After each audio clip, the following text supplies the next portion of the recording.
Assalamualaikum warahmatullahi wabarakatuh. Perkenalkan, kami dari kelompok 1. Saya perwakilan, nama saya Erika Agustina. Saya akan menjelaskan tentang materi sejarah, yaitu sejarah peradaban Islam sebagai ilmu pengetahuan.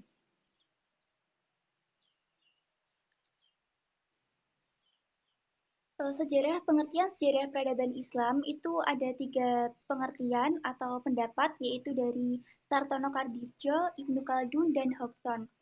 Sartono Tadjirjo itu menunjukkan sejarah adalah suatu konstruksi, yakni bangunan yang disusun sebagai suatu cerita.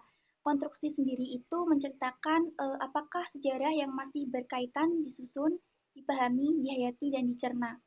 Kemudian menurut Ibnu Khaldun, berpandangan bahwa sejarah tidak hanya dipahami sebagai suatu rekaman peristiwa masa lampau, tetapi juga penafsiran kritis untuk menemukan kebenaran suatu peristiwa pada masa lampau.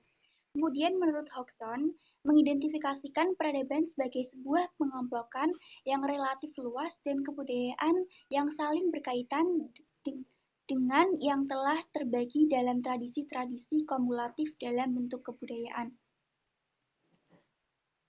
Kemudian pengertian ilmu pengetahuan.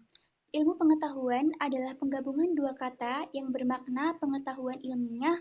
Istilah ilmu merupakan terjemah dari bahasa Inggris, yaitu science, berasal dari bahasa lain yaitu scientia yang diturunkan dari kata strange yaitu berarti to know dan belajar to learn.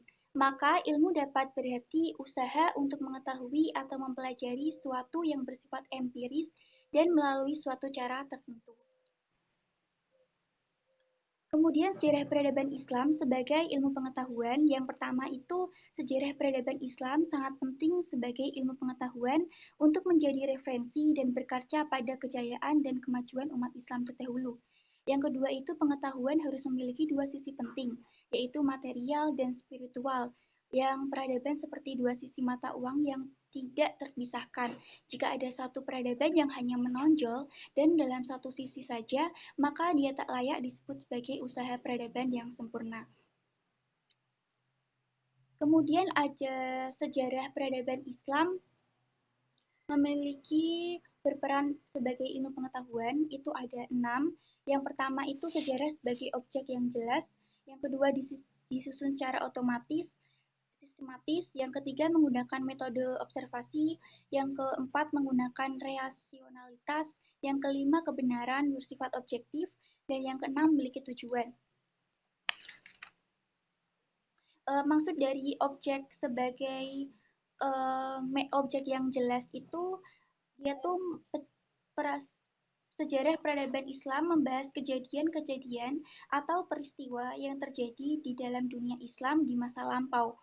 Yang kedua itu disusun secara sistematis yang memiliki arti memiliki kejadian secara runtut awal hingga akhir. Yang ketiga itu menggunakan metode observasi. Metode sendiri itu ada metode observasi, metode dokumenter, metode diskriminatif. Kemudian memiliki rasionalitas yang artinya kebenaran yang diperoleh secara penelitian-penelitian. Kemudian ada bersifat objektif yang artinya sesuai dengan fakta. Yang keenam memiliki tujuan yang artinya sejarah mempelajari kembali lintasan sejarah di masa lalu serta mengambil hikmah dari kejadian itu. Kemudian tahapan periodisasi dalam sejarah peradaban itu periode klasik, periode pertengahan, periode modern. Sejarah periode klasik itu meliputi 2 masa kemajuan Rasulullah dan Khulafaur Rasyidin. Kemudian yang kedua itu masa kerajaan Turki Utsmani, Daulah Safiyah, dan Daulah Mongoliah.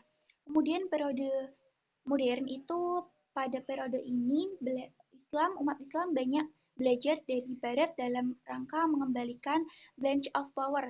Dalam era ini Islam mulai bangkit dengan melakukan pembaruan.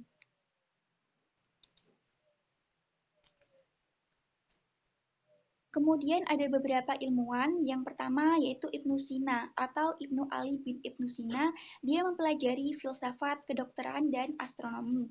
Kemudian ada Al-Kindi, dia di bidang politik, beliau optik, beliau mengatakan bahwa agar mata bisa melihat benda itu perlu perantara yang bisa mempengaruhi benda itu sendiri. Kemudian ada bidang kimia, kemudian ada bidang matematika, dia pertama kali mengadaptasi angka. Kemudian ada Abdul Fatih Umar atau Ibnu Abrahim Al-Khayyam, dia seorang ilmuwan matematika yang dikenal sebagai penemu pertama yaitu konsep segitiga Pascal. Kemudian ada Abdullah atau Muhammad Ibnu Musa Al-Khwarizmi. Dia yang pertama dia itu memecahkan persamaan linier dan kuadran atau yang dengan kita sebut yaitu aljabar. Kemudian dalam bidang geografinya dia berhasil memetakan pergerakan matahari dan bulan. Kemudian ada Abu Al-Walid Muhammad atau Ibnu Rusdi. Dia di bidang mempelajari filsafat, fisiologi, geografi, dan matematika. Nasir bin Tusi teorinya tentang mekanisme seleksi alam. Kemudian ada pergerakan bumi dan matahari. Tujuan kita belajar sejarah, kita tahu sendiri kita sangat penting dalam kehidupan saat ini untuk mendapatkan informasi dan pemahaman mengenai asal-usul kadizah, budaya, dan kejayaan di masa lampau. Kemudian membentuk watak dan kepribadian umat sebab dengan mempelajari sejarah peradaban Islam generasi muda akan mendapatkan pelajaran yang sangat berharga. Kemudian agar kita mendapat pemahaman dan memilih mana aspek sejarah yang perlu kita pahami dan mana yang tidak perlu kita pahami. Kemudian agar kita mampu berpikir tentang masa lalu yang dapat digunakan untuk memahami dan menjelaskan perkembangan perubahan masyarakat serta keragaman sosial budaya Islam di masa yang akan datang. Sekian dari penjelasan saya, perwakilan dari kelompok 1. Terima kasih. Assalamualaikum warahmatullahi wabarakatuh.